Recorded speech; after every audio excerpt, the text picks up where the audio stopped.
ஸ்ரீராம். என் YouTube பார்க்குறவங்க like பண்ணுங்கள், share பண்ணுங்கள், சப்ஸ்கிரைப் பண்ணுங்கள். இப்போ வந்து பித்தளை எல்லாம் ரொம்ப விலை ஜாஸ்தி ஆகிடுச்சுங்க. அன்றைக்கி நான் ஏற்கனவே வீடியோ போட்டிருக்கேன்.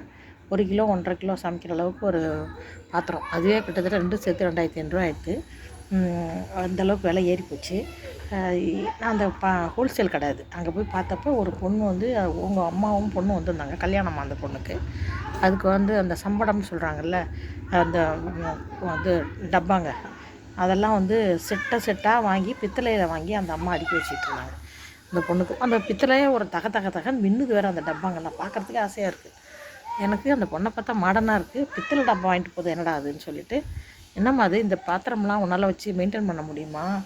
இப்போ ஸ்டீல் பாத்திரம் வளர்க்குறதுக்கே இப்போல்லாம் வந்து சர்வன்மேடு கிடைக்கிறது மாதத்தில் 10 நாள் லீவ் போடுறாங்க. அது நம்ம டிஷ்வாஷர் கூட ஸ்டீல் பாத்திரத்துக்கு தகுந்த மாதிரி தான் வடிவமைச்சிருக்காங்க. அது பித்தளைலாம் போட முடியாது. எந்த தைரியத்தில் அந்த கண்டெய்னர்லாம் இது மாதிரி வாங்குற அப்படின்னு கேட்டான். எனக்கு பித்தளை பாத்திரம் ரொம்ப பிடிக்கும். அது ஏன்னா பித்தளை பாத்திரம் வந்து டப்பாங்கள்லாம் நான் தினமாக விளக்க போகிறேன், மாதத்துக்கு ஒரு தடவை தானே, அதனால் நானே விளக்கிக்கிறேன் அப்படின்னு அந்த பொண்ணு சொன்னாப்புல. அப்படின்னு சொன்னப்போ பாருங்கள் எவ்வளோலாம் யோசிக்கிறாங்க பாருங்க. சின்ன பொண்ணுங்கள்லாம் ரொம்ப 2000 கிட்ஸ் எல்லாம் ரொம்ப உஷாராக தான் இருக்காங்க.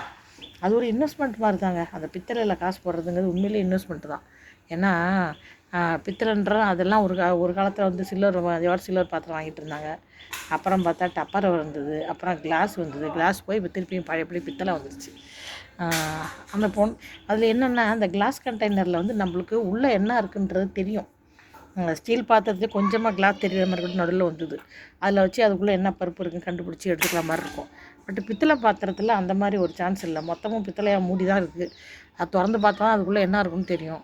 அது ஒரு சின்ன பிரச்சனை இருக்குது. அதேமாரி அந்த பொண்ணு வந்து அதை வாங்கிட்டாப்புல. இந்த மாதிரி பித்தளை பாத்திரம் மாதிரி இந்த ஸ்டீல் பாத்திரம் மாதிரி பித்தளை பாத்திரத்துலேயும் சின்ன ஒரு கிளாஸ் மாதிரி ஒரு கொடுத்தாங்கன்னா அதுக்குள்ளேருந்து பார்த்து என்ன இருக்குதுன்னு கண்டுபிடிக்கிறது ஈஸியாக இருக்கும் அப்படின்னு நான் நினைக்கிறேன். அது வந்து அதாவது சொல்கிறது, அந்த பொண்ணு சொன்னது என்னென்னா, எதெல்லாம் டெய்லி விளக்க வேண்டியதில்லை, மாதத்துக்கு ஒரு தடவை ஒரு தடவை விளக்குனா போதுன்ற ஐட்டம் எல்லாமே பித்தளையில் வாங்கியிருக்கான் அந்த பொண்ணு. எப்படி இருக்குது பாருங்கள். லைக் பண்ணுங்கள், ஷேர் பண்ணுங்கள், சப்ஸ்கிரைப் பண்ணுங்கள்.